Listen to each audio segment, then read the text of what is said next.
Here is a 5-video series that I uploaded one by one. All the members are waiting for a difficult time and a horrible time. Sometimes a team plays well for a while. These are the kings of our world. Sometimes a team catches a threat and seldom talks about it in a day.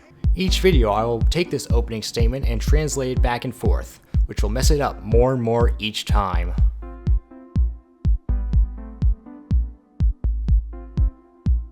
The Saints entered the league in 1967 in the NFC West. Yes, really. The Saints scored just 16 seconds into their existence, giving back their opening kickoff for a tank destroyer.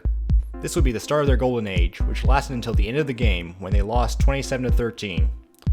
One good moment came in 1970 when they kicked a 63-yard field goal to win the game. This shattered the previous record by 8 yards. At sea level, this win allowed their season to have 2 wins instead of 1. This would be one of few clutch moments in an era defined by choking. On opening day in 1973, they lost 62-7 against the Falcons. They made Dick Shiner, yes, Dick Shiner, look like an elite QB. Opening week 1979, they went into overtime against Atlanta. They'd lose in overtime after a pick six thrown by the punter after a bad snap. Later in 1979, they squandered a good chance to make the playoffs. At 7-6, they'd blow a 21-point lead against the Raiders, and then lost 35-0 at home against the Chargers, all first half points. 1980 was by far their worst season. In week 14, they blew a 35-7 lead in the second half against the Niners. This loss put them at 0-14. They'd end up 1-15 thanks to a little help from the Jets. Even then, they'd only win by 1 point. In 1983, they had another chance to make the playoffs. All they had to do was beat the Rams and they were in. The Saints put up 24 points on offense. The Rams put up only 3, so they won easily, right? Wrong! They let up a safety, 2 pick sixes, and a punt return touchdown. Quick side note, in the playoffs the Rams would lose 51-7 against Washington.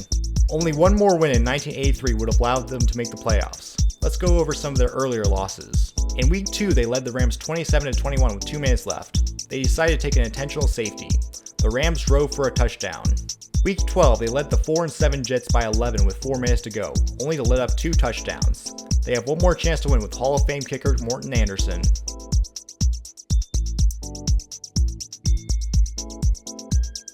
Week 4, they led a hot Cowboys team 20-13 in the 4th. They set up for a field goal to put the game away, but it was blocked in return for a touchdown. Good news! The Saints blocked their extra point too. The Saints led 20-19 with 2 minutes left and had possession of the ball. Ken Sabler would be sacked for a safety. Saints lose 21-20. The very next year, they had another chance to beat Dallas. The Saints led by 21 in the 4th quarter. Here is Dorsett. End zone. Anderson. Leads it. 2 big ones from way out. There you go. Great shot. Goes to Renfro. He holds on. Good coverage, but Stabler fumbles the ball. It's loose in the end zone. The Cowboys are there. Oh, no, I can't believe it. It was Randy White who hit Stabler. Then Stabler changing off. Over. Oh, Kenny. Michael down. Stabler. Yes, the interception is good. It's Longfellows. It's solid, perfect. This one's over. It's history. The Cowboys come battling back. Not in a thing of beauty, but this could turn this football team around. They trailed 27-6 in the 3rd quarter. The Saints would not stay cursed forever. In 1987, their luck started to change. They'd finish 12-3, the first winning season in franchise history. They would lose horribly in the playoffs to the 8-7 Vikings.